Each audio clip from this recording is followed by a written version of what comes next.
On a quiet morning in 1908, deep in Siberia, the sky began to glow with a strange fire.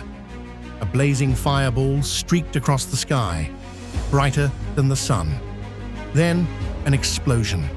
A shockwave so powerful, it leveled 80 million trees.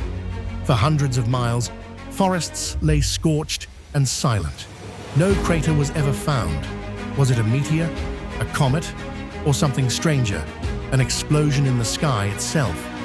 Eyewitnesses described a thunder louder than cannons and a sky set aflame.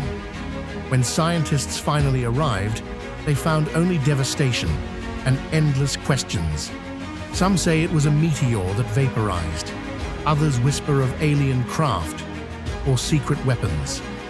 More than a century later, the Tunguska event remains the greatest unexplained explosion in human history.